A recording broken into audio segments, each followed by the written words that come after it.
Well, good evening, everyone, and welcome back to another edition of Wind Down Wednesday with my Lady of the Week. Before we get started with all that, of course, I want to give a couple of shout outs. One to my makeup artist this week, who was the lovely Adriana. You all can follow her on Instagram at Makeup by Adriana M, as in Mary. She did a great job. Because Mr. Alex had some other things to do this week, so he couldn't take care of your girl. And of course, I have to give a shout out to the baddest hairstylist in LA, Miss Lanny B, the stylist. That's her Instagram handle. It's actually Lanisha. Hey, girl. You can follow her at Lanny B as in Bravo, the stylist. All right, guys, you guys are coming into the wine room. Let's see who we have. Rely underscore on underscore Rita underscore real estate. Hello. Hey, Bevy Mac. Hey, lady. Hi, mommy. My mom is here, guys. You guys can follow her at imani.richardson.792. Oh, so many people are coming in. So real quick, guys, you all know that May is Mental Health Awareness Month. And I want to make sure that while we're all working on our COVID bods, that physical health, that we make sure that we take care of our mental health as well. So this evening's Wind Down Wednesday is titled The Comeback is Greater Than the Setback. So the lady of the week that I have coming in, man, she has an amazing story to share with you all. So sit back, relax, but you guys know the drill. Before we get into that, let's make sure we toast it up. Cling, cling, cling, cling. It is the wine room, right? So we have to make sure we do that. Let's see who else we have in here. Hey, Kalia. That's my social media manager. And she is at KSW Social Media. And she says she likes the color I'm wearing. Thank you. This is cute. Look, this top is from Zara. So yes, you don't have to spend a lot of money to look like $1,000,000. So there it is. All right, guys, so I'm just waiting for Miss Octavia Burney to push her little button so we can bring her on in. Oh, and she just did. So look at that. And she is on time. I love it. So a couple of seconds, guys, and she's going to join us in the wine realm. Hi, everybody. Library card holder has joined. Hello, beautiful. Hello. How are you? Good. How are you? I am wonderful. Look at you. Thank you so much for joining us this evening. Thank you for having me. I appreciate this opportunity. Absolutely. Okay, so before we get started, somebody's putting your book behind you. My husband. I love it. You better come through with the props. Oh my goodness. I love it. So, okay, so before we get started, look, I always like to raise a glass. I hope you have your glass of wine. I do. Cling, cling, cling. Clink, clink. All right. Gotta have a sip. Yeah. So we can get on into this conversation. I'm really excited about this, and I just want to say thank you for again joining us this evening and for sharing your story. So before we get started, can you tell everyone who you are and where you're from? I am Octavia Burney. I'm an author, and I am from Greenville, North Carolina. Originally from Virginia. Shout out to both Virginia and Greenville, North Carolina. Yes. Okay, so there's no easy way to get into this but to get into it. So, Right. Octavia. Okay, so the name of this live, like I mentioned to everyone, is The Comeback is Stronger Than the Setback. Mm-hmm. So I want you to kind of take us on a journey prior to 2011, because that's kind of when things started to unravel for you. Who were you prior to that? Let's see. Very prideful. Very prideful. I didn't like people in my business. I didn't like asking for help. I just didn't like people in my business. I wanted to feel like I had control until I really let God have control. I thought I was in control of my life before the storm saved me until I got a check real quick. So really prideful. That's really who I was before then. And so many of us have that pride. It's so hard for myself included to ask for help, especially when you're used to doing things on your own. Okay, Right. so let's go to 2011. Hmm. You've had many setbacks that for Yeah. most women would have knocked us completely out. Right. Um, and through this, you've written a book called The Storm Saved Me. Yeah. And so, what led up to you writing that book? Can you walk us through some of the things that were going on in your life at that time? Well, throughout my process in 2011, when I lost everything, poetry is kind of like a healing for me, just like music and other things. But poetry was like my healing place. That was like poetry and the Bible, of course, was like my place where I go. And that's just like my place where I just sit and I write and I meditate on the word because that was really all I had then. And so I wrote a lot of poetry, and people were like, you should make this into a story. But I didn't want people to know the reasons behind the poetry Right. because, once again, that pride was there. And so I didn't want people to know that story, but I allowed myself to let God really use me. And I decided to write The Storm Saved Me. Okay, so let's talk about that story, this story that you didn't want anybody to know, but now everybody's going to know. So, Right. when we talk about the things that you lost, let's kind of go through the steps because I know it kind of started with you were on your way to work, seemed like things were coming together for you, you were Mhm. in school, and then a chain of events started to happen. So, can you Right. tell us what transpired? Well, I was on my way to work, just a normal day, and got to work. Everything was great. I thought everything was great. I had great employees, coworkers and things like that that I work with. Loved my supervisor. Had no issues, none at all. I was very informative about the job. I did everything I needed to do. I came in early, left late. I was working part-time then, I think, because of my classes.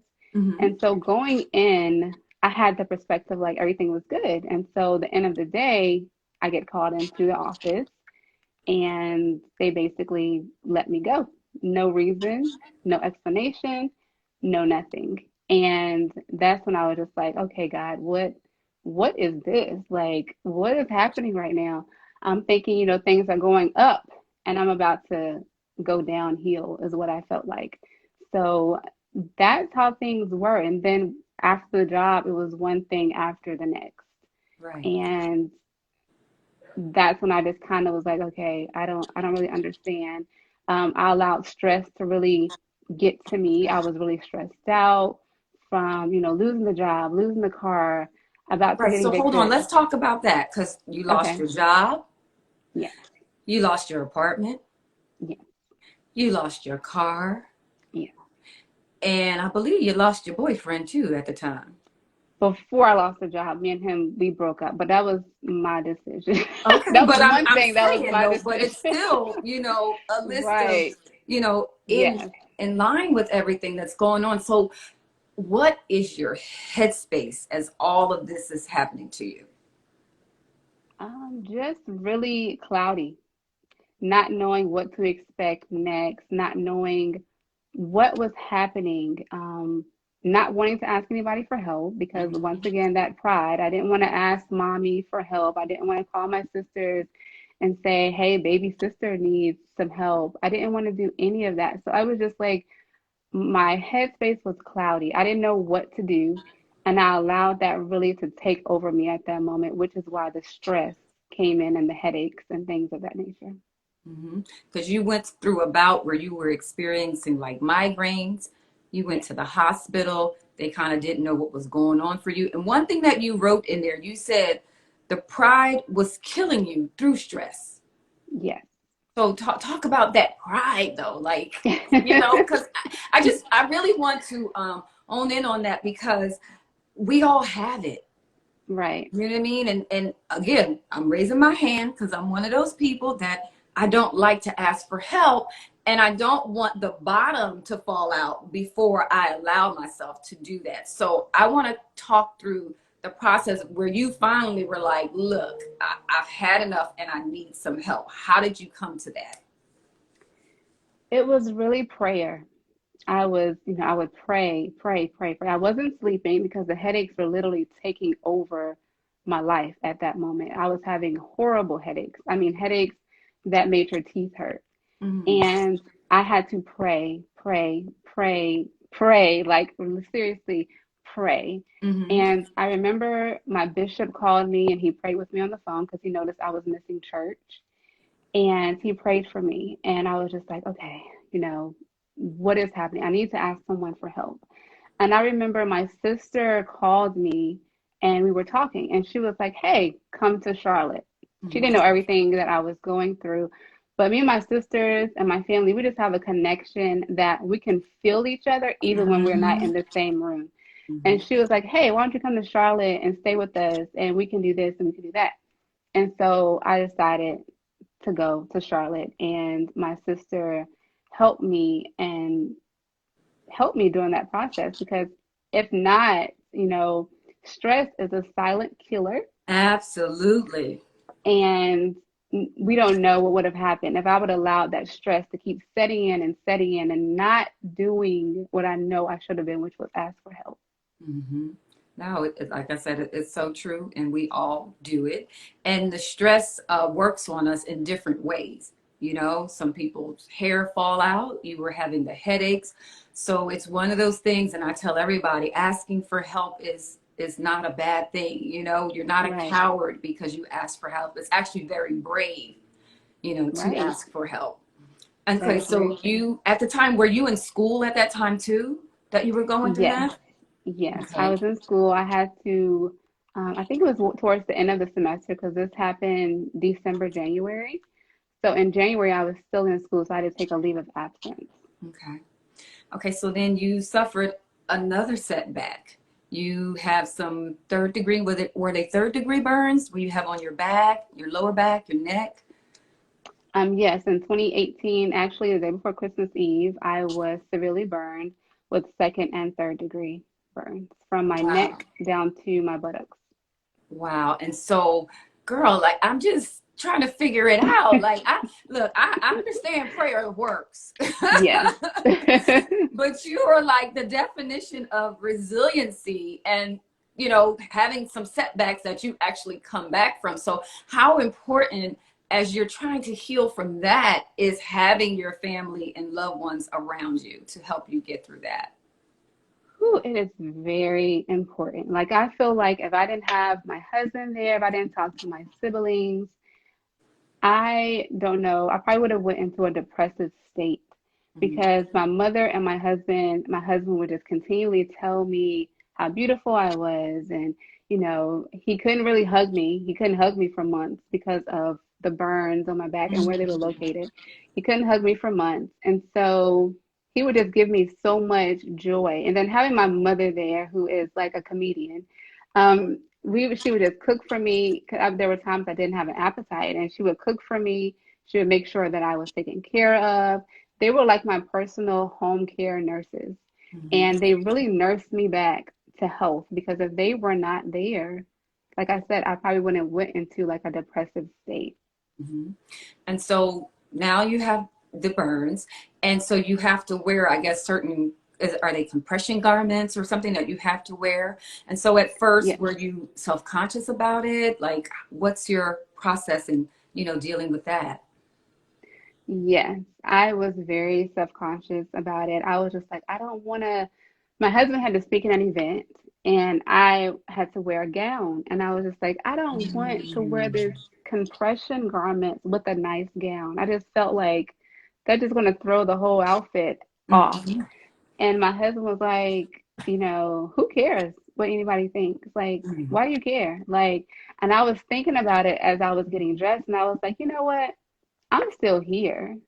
So Absolutely. let people stare at me, let them talk about me and wonder why this thing is hanging off the back of my neck. Let them stare because they don't know the story and what I've been through to even be able to walk through the door of this event. So let them look. I don't care. Like I said, girl, you are just so incredible to me in the fact that you have such courage. You know what I mean? And I think that it's women, when we can finally get to the point where we don't care what other people think, you know, there's such a freedom in that, you know, and we Right. all walk around carrying these expectations with us of what society expects us to do. You're too fat, you're too skinny, you're too this, you're too that, Yes. right? So it's always going to be something. And one thing that I read on your Instagram or one of your poems is the beautifully flawed poem. Hmm. And I love the message. So guys, I'm not going to tell you all. I want you guys to go to her page and read the poem. So let's talk about the poetry for you and when did you start writing that and why is that so therapeutic for you? When did I start writing poetry? Mm-hmm. Probably in elementary school. Okay. I started writing at a very young age. I started writing probably short stories around the age of 6. And once I got into like elementary age, which was probably like 9, 10, I started to write poetry because it was a way for me to get out my emotions without having, as kids will have a temper tantrum or throw stuff or get upset. I would literally sit there and write out my emotions through my poems. And even as a young child, my teachers would be like, "This is great. Like, why aren't you doing anything with this?" And even then, it was still very personal, so I didn't want people to read it. But my teachers always was like, "You need to do something with this because this poems, you're writing these poems at such a young age." And so it was just very therapeutic, always. Listening to music and writing poetry is like my little space of where I Right, just go and I right, just right. I just sit, write, and listen to music. So when you wrote your book, The Storm Saved Me, plug plug, what did you start off wanting it to doing it like in poetry style, or did you have a few different options that you were looking at that time? Initially, I was going to write it just as like a short story, just to get it out there, kind of get my feet wet, as people say, get the story out there. Um, God was kind of nudging on me to tell the story. And so I was like, okay, I'm going to write it. So I wrote the story. And then I was looking over all the poems that I had written. And I was like, well, let me go ahead and put these poems in a format so that the book can kind of flow from the story to the poems that I've written during that horrible time of my life when I lost everything. Mhm. So the poems is kind of like that part of me that is personal to me because those are poems I wrote in a dark space. Those are poems that I wrote when I lost everything and didn't have anything, didn't really know where I was going in life. Those poems are what kind of made me um, who I am today. Right. Being able to sit here and share that with you is how my poetry is for me. It's a releasing those feelings and that hurt and that pain that I was dealing with, and being able to put it into this book. And so the title, The Storm Saved Me, how did the storm save you? What do you mean by that? Whew, it saved me from my pride, being very prideful. It saved me from putting everybody first and not allowing myself, well, let me maybe change that. Not allowing God to be first. Mm-hmm. It changed me in so many ways because the storm, when you think about a storm, you think about a whole bunch of stuff that's being thrown around. Right. And my life at that time, everything was being thrown around, everything was being taken away from me. It was like one thing after the next. And so the storm saved me from my pride, from, feeling rejected at that time, with losing my job, with, relationships not working, with friends not working, with so many things not working in my life. The storm became my life, but it Mm-hmm. saved me from my own self. It saved me from my own prideful self. So that's how it saved me. So your test actually became your testimony, Yes. right? And Yeah. so now we have a beautiful book as a result of all of that. So what do you think overall is God's purpose for you? I believe God's purpose for me is for me to do exactly what I'm doing right now. Talking to you about my story, sharing my story with people who may be afraid to share their story. One thing I've learned is to never be ashamed of what you have been through because your Absolutely. story can bless somebody else. And then with them sharing their story, it can bless somebody else. And then it trickles down and there's a domino effect to where everybody is able to share their story and help other people My story might not be someone else's story, but everybody has a story. And Absolutely. so I feel like my purpose is sharing my story, but also going back to school, getting this mental health degree so that I can help those that may be suffering in silence from mental health disorders, from issues that they may have from childhood that have now trickled back into their life that they didn't even know, was the cause of something they were doing. So I want to be able to help other people in so many different ways. Now, I'm glad you brought the mental health aspect up and that you are studying that because this is Mental Health Awareness Month in May. Yes, And yes, I opened up by saying, so many of us focus on the physical health, right? It's the exterior. We all want to right, look good, we want to be in right. shape, all of that. But sometimes the insides aren't as pretty as the outsides. And so just talk to us about that, the importance of mental health, being aware of it, and maybe getting help when we need help. Yes, I feel like people think, and I'm just going to say this, I feel like people of color think Absolutely. that getting help, seeing a therapist is a sign of weakness, when really it's a sign of strength Hmm. because we all have issues that we're dealing with. We all have, something that happened in our childhood that we're carrying with us now in our 30s and 40s. When we could have dealt with that then, we could have got that therapy, we could have got that help, we could have sat down and Absolutely. figured it out instead of holding on to it, holding those grudges against people and those people not knowing that you have a grudge against them. And you're Absolutely. just walking around with life with one baggage after another. You got one grudge against this person, one grudge against that person. But if you would have got that help that you needed, you would be better. You would be healed now instead of holding on to that because everything in life trickles or has an effect, like a side effect Cause and from effect. something else, just like a Yes. medication. So you Yes. have to be able to get your mind right. If your mind is not right, how can your body be healthy? How can you be healthy if your mind starts in your mind? Everything starts in your mind. The way you think is who you are. So we have to start with helping and getting that help we need for our mental state as well. No, you're so true. And my mom always says it's cause and effect. For every cause, there's an effect. And I Right. don't know, where the stigma, like where that came from in our community that, if you get therapy, you're crazy, or, it's actually the opposite when you don't get Right. the help you need. That's what's crazy, right? Because the Yes. definition of crazy is what? Doing the same thing over and over and expecting a different result. Oh my So goodness. that's what's crazy. I want to talk about your husband because earlier you mentioned how he gives you that confidence.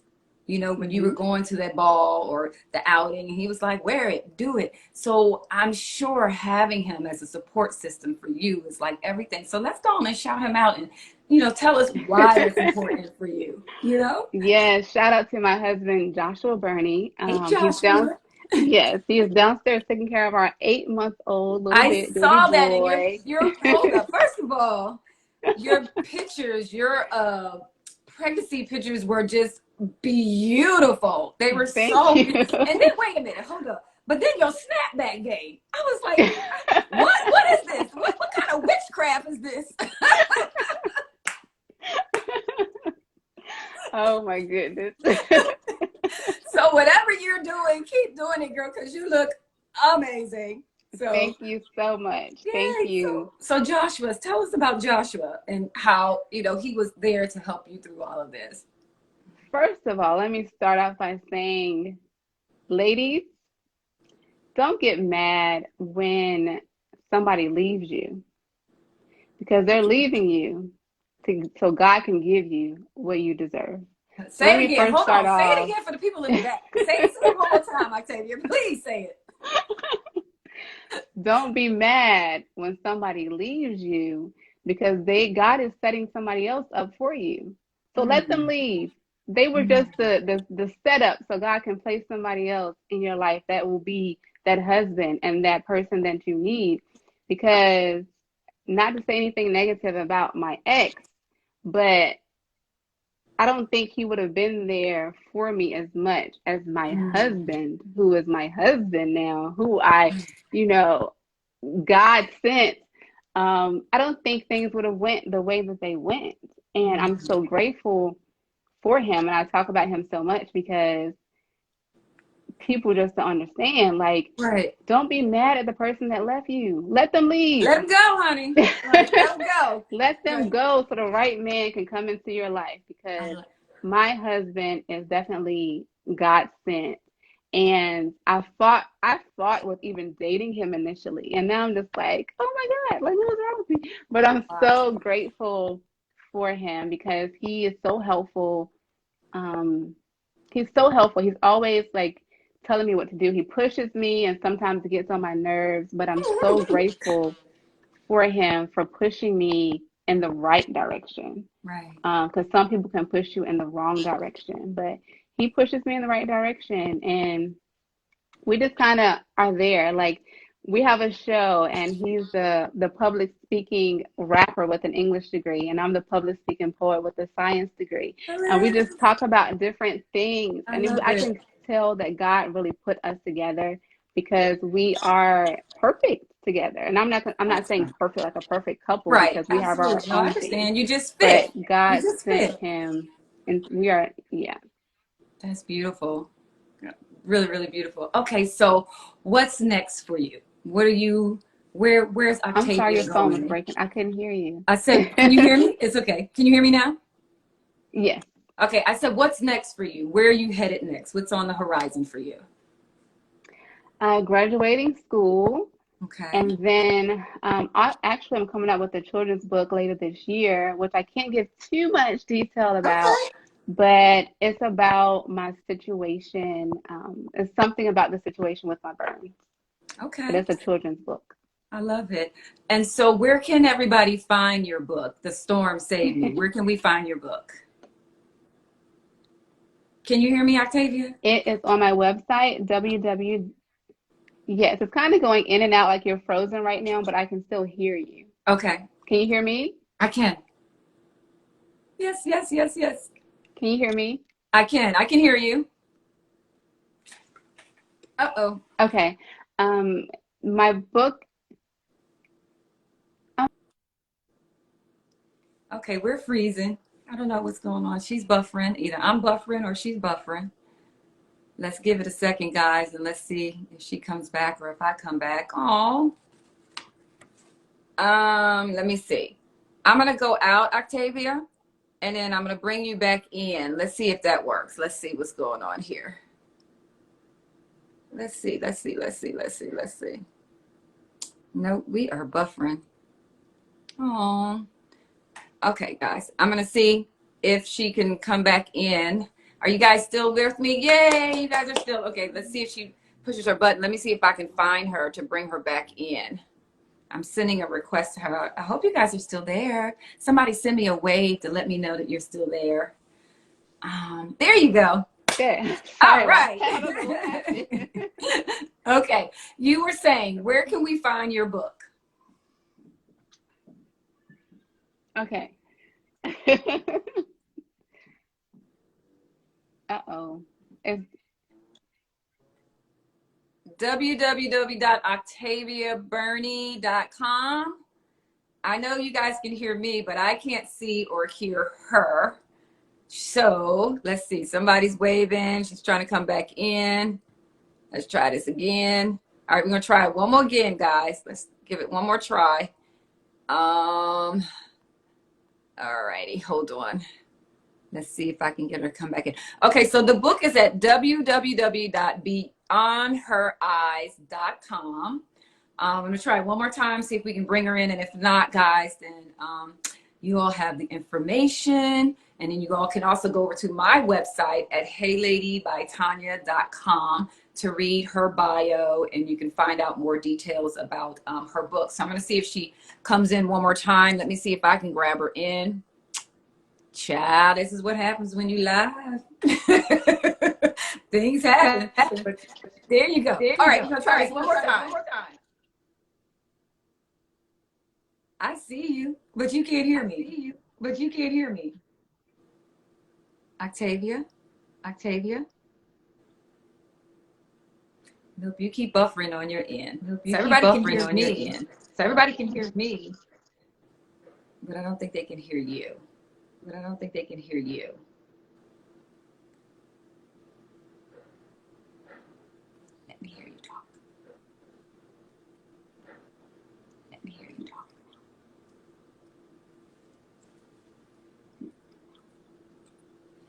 Do you have iPods in?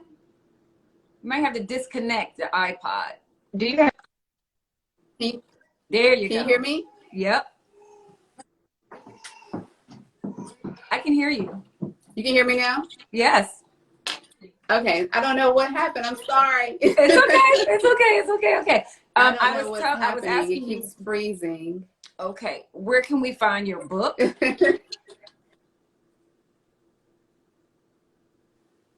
Can you hear me? Okay. No.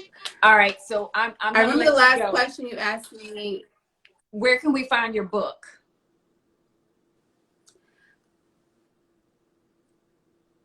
It's on www.beyondhereyes.com. It's also on Amazon.com. Okay. And it's called The Could you Storm hear? Saved Can you hear Me. me? Yes. So there must be a delay. Yes. Okay, well, I'm going to go ahead and let you go. Since we're I'm having so some, sorry. it's okay. This was amazing. It's okay. But are you able to hear me now? She can't. Nope. Okay, I'm going to say bye. I'm not going to keep everyone. I'm going to say bye. Thank you so much. You're welcome. You're welcome. You're Thank welcome. you. You're so welcome. Okay? All right. I'll talk to you later. Okay, bye-bye. All right, everyone. I'm sorry that we had some technical difficulties tonight, but we were able to get through the majority of the interview. And so if I leave you all with nothing, I just want to say, one, that there is absolutely nothing wrong with asking for help. Again, this is Mental Health Awareness Month. And as you take care of your physical health, you should also be taking care of your mental health. So whether that's through therapy, a counselor, talking through friends or family, you have to ask for help, and asking for help doesn't mean you're crazy or there's something wrong. It's actually very courageous of you to do that. I also want to leave you guys with something that I read today. It was a meme that struck a chord with me.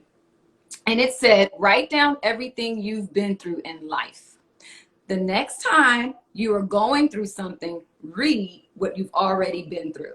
I think sometimes we get so stuck in focusing on where we are instead of realizing how far we've come. So take a minute, pause, write it down, and know that this too shall pass, okay? I want to say thank you to all of you who came into the wine room this evening for another Wine Down Wednesday with my lady of the week, Octavia Burney. Again, to get her book, it's called The Storm Saved Me. You can head on over to Amazon.com to get it, or go over to my website, heyladybytanya.com, and again, read her bio. Thank you guys so much for coming into the wine room this evening, and we will see you guys next week for another edition of Wine Down Wednesday with my lady of the week, Tina Wheeler. Until then, guys, being a lady never goes out of style. I'll see y'all next week. Bye.